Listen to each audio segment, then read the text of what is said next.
In this lecture, we'll be discussing variables in processing. More specifically, we'll be talking about primitive data types in processing. This lecture is extremely important and fundamental to our understanding of programming, since we'll be discussing how the computer stores information in memory and how it accesses information in the memory. So the objectives of this lecture are to understand the purpose of variables, to understand how information is stored in computer's memory, to be able to define, initialize, and use variables and finals. We'll be discussing all the terms in the lecture to come, and to be able to assign values to variables, and lastly to understand the properties and limitations of different variable types. As we learn in this lecture, there are many different variable types. We're going to be defining each and explaining each of them as we go on. Such variable types include integers, floating points, chars, booleans. Very many of these variable types exist, and we'll be talking about them in this lecture. So first of all, let's discuss what is a variable. A variable is used to store information. So the content of the variable is what is the information that it's holding.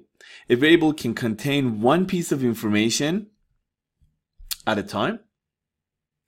A variable is going to have an identifier that is given to it by the programmer. So it's completely up to the programmer. A variable also is going to have a type.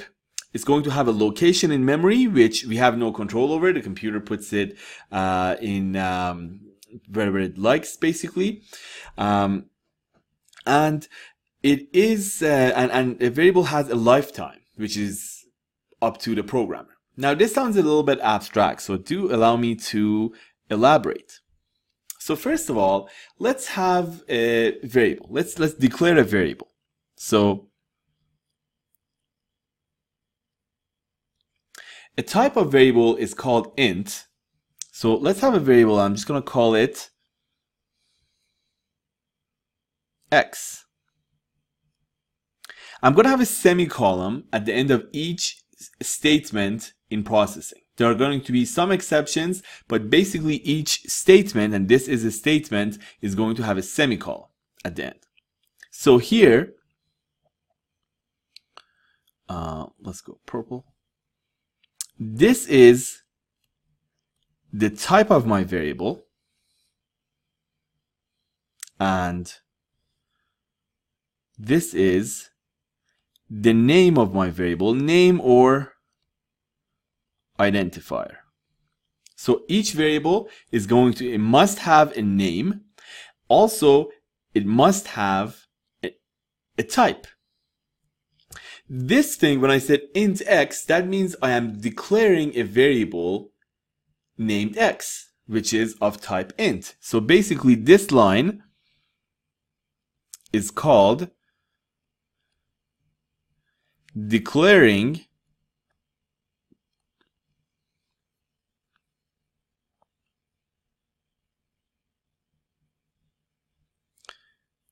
a variable. So let's see how this variable looks in memory. So if this is the memory of the computer, so this is the memory of the entire computer, let's say RAM. Now, inside of RAM, each program that's running is going to be inside of RAM. So if you're running Firefox, Firefox is going to be somewhere over here. A little bit of memory is allocated to Firefox. I am also running, let's say I'm also running PowerPoint.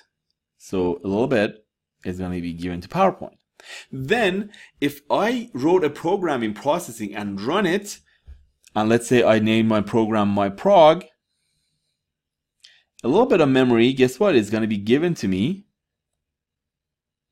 inside of RAM. So this is for my program that I'm running.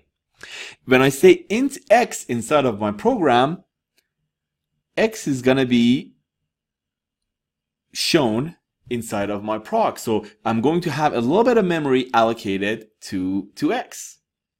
What is inside of X right now? I have not specified that. So the value of X is actually garbage.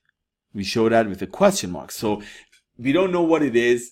It's just inside the memory of the computer. The memory of the computer is filled with other stuff. So memory of the computer, it keeps on filling, and then, for example, when you close the program goes away, but the information is still floating in the computer. So when the computer assigns you a better piece of memory, inside of that memory is some series of zeros and ones that who knows what they used to belong to, so they're still there.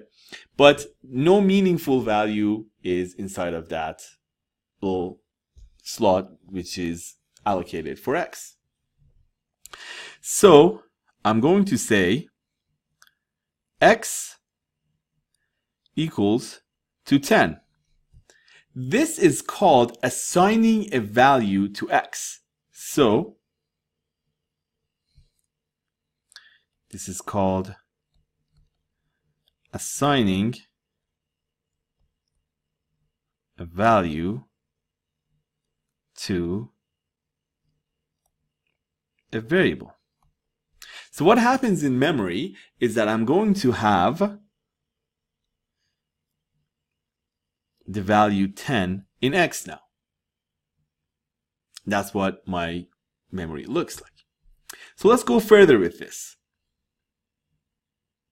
Let's go ahead and I say I have, let's do another program. So I'm going to have int a equals 10. So here I have the type, I have the name or identifier slash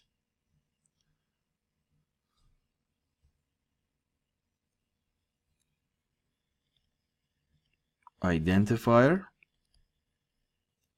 and here I have the value.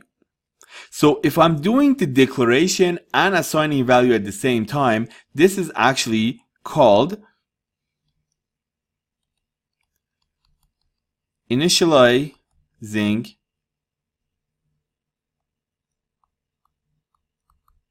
a variable.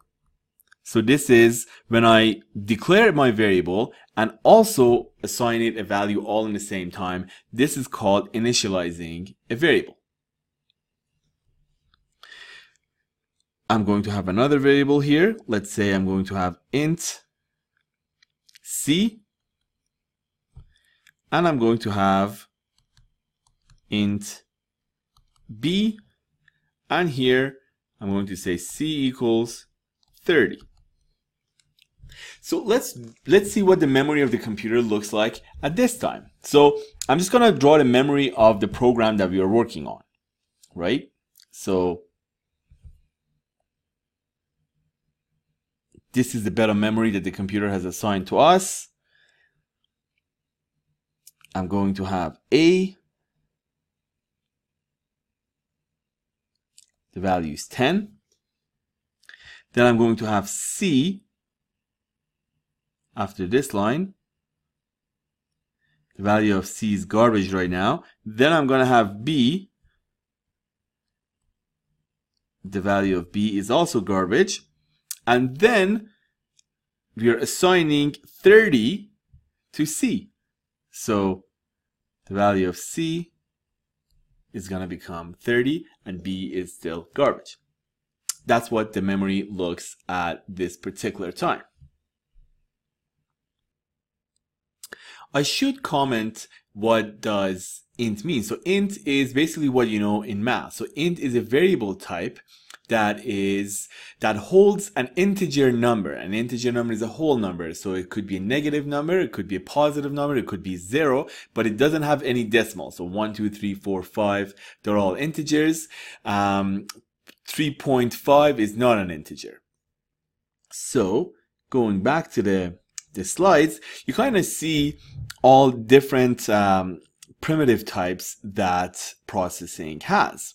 So byte is a very, very small number, -128. to 127. A short is a small number again. Then you have int, which is what we're going to be using in this course for the most part. There's a long, which is a very, very huge number. So in fact, from binary, and this is kind of transparent to us for the most part, but from binary, we're saying that an integer is able to hold a number that big in the positive and that big in the negative. And then we're going to have floating, so we're going to have decimal numbers. So let's say if you have a number such as 2.5, that is going to be either a float or a double. The difference between a float or a double is basically that a float is a double is more precise, and it's also a little bit larger. And then we have other types for holding characters or Boolean, which is true or false, and we're going to talk about that a little bit later. Another thing that I wanted to mention is that, so they're all as the size of these are different depending on what language you're using or what system you're on, but basically a byte is, obviously a byte. Short has 2 bytes, integer 4, long 8. You go something like Boolean, it's either true or false, so it's 0 or 1. It only has 1 bit. Double is quite large, so the size of these and the type of data that they hold are different. I'm going to stop this